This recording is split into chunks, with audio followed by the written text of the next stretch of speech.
En Turquie, depuis le 31 mars et l'élection de maire du Parti démocratique kurde, parfois associé au CHP, principal parti d'opposition à Erdogan, dans plus de 100 communes, ce gouvernement a déjà mis sous tutelle, c'est la procédure de Kayyum, 5 municipalités remplaçant les maires par des administrateurs judiciaires, méprisant le vote des électeurs et des électrices. En juin, Mehmet Sidi Karkis, maire de Hakkari, a été condamné à 19 ans et demi de prison pour terrorisme.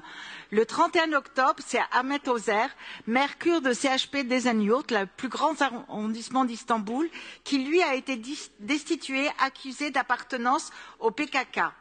Le 4 novembre, les commères de Mardin, Ahmet Turk et Devrin Demir, de Al-Fethi, Mehmet Karaylian, excusez-moi pour la prononciation des noms, et Saniye Bahram, ainsi que la maire de Batam, Güliskan Sonuk, ont été destitués, accusés de terrorisme et d'appartenance au PKK.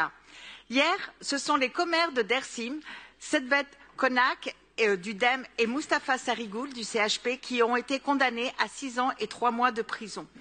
Depuis le 4 novembre, craignant que se renouvellent les vagues de Kayyum les mises sous tutelle et d'arrestation de 2016, de dizaines de maires pour avoir appelé à manifester en soutien à Kobané, dont nous fêterons la libération par les Kurdes l'année prochaine, les 10 ans, puis celle de 2019 dans la suite des élections municipales, dont les maires destitués ont été condamnés à plusieurs années de prison, tels que Gültan Kisanak, l'emblématique maire de Diyarbakır, toujours en détention.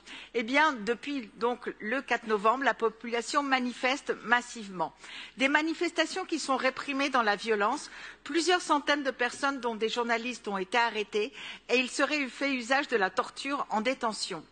Les Kayyum, la prison, sont un déni de démocratie, de justice, qui vise à dissuader la participation des Kurdes à la démocratie locale, à la mise en œuvre du programme du DEM, lutte contre les violences sexuelles et sexistes, émancipation des femmes, inclusion des minorités, protection de l'environnement et bien évidemment protection de l'identité kurde et lutte contre la corruption. Eh bien, ce programme dérange.